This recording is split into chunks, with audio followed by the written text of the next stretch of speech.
Joining me now for more is Virginia Congressman Bob Good.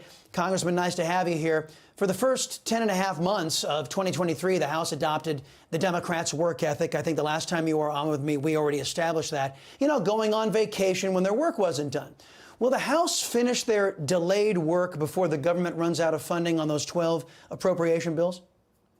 To your point, Chris, that's why we have a new speaker. You know, September 30 comes the same time on the calendar every year. We knew when it was approaching. And coming into the last week of September, the House had only passed one of our required 12 spending bills, despite the promises by the previous speaker to pass all 12 as a condition for him becoming speaker, quite frankly. We forced him to bring 4 more to the floor. The last week of September, we passed 3 of those. So we went into the new speaker election process with 4 bills passed to the Senate 0. And I'll point out, Chris, we spent 3 weeks selecting a new speaker for the American people. And during those 3 weeks, the Senate did absolutely nothing, didn't pass any spending bills. We got quickly into action with new Speaker Mike Johnson, who's doing an outstanding job. He's a true conservative. He's an honest individual. He's a humble servant leader. And we've passed 4 more spending bills. So we sit at 8 with roughly 2 weeks to go, two legislative weeks. We're going to work very hard to get those final 4 bills passed. I think we can do it. I hope that we get it done.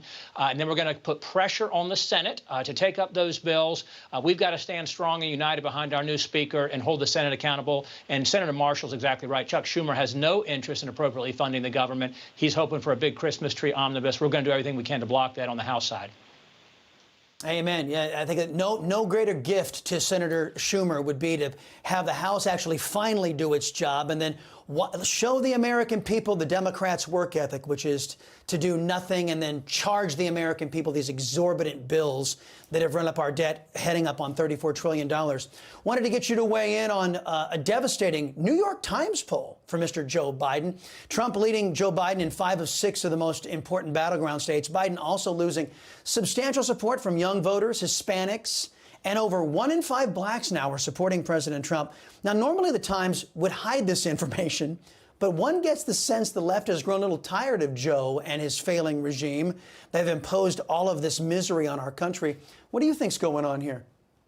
It really is amazing, Chris, that 40% of the country does approve of Joe Biden, 40%, that 40% do intend to vote for him in the next election. Are we not suffering enough from 40-year high inflation, from 20-year high interest rates, from the border invasion, from the diminishment of the United States on the world stage, a weakened military, the surrender of American energy independence, rising crime, our crumbling education infrastructure, the indoctrination of our kids in our schools, all of those things? Are we not suffering enough? I hope, Chris, that tomorrow we will send a message in Virginia that Virginians have suffered enough under Democrat policies, and we're going to give Governor Glenn Youngkin the House majority, keep the House majority on the House side, and give him the Senate here in Virginia. And I hope that'll be an indicator of where the country is. But it's no wonder that Americans want to go back to the policies that were working 3 years ago.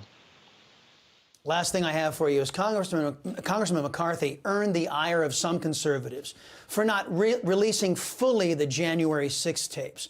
What have you been told? Will Speaker Johnson follow through and deliver on this? Do you know when? Well, that is, to your point, that is one of the many reasons why we have a new speaker, that, you know, and not having a term limit bill brought to the floor, not having a balanced budget vote brought to the floor, and then the spending bills that we talked about. But yes, to release the J6 tapes as well, not to mention the impeachment of Mayorkas. That was another promise that was broken. But Speaker Johnson, it is my understanding that he does intend to release those tapes and that he's working on that to that effect right now.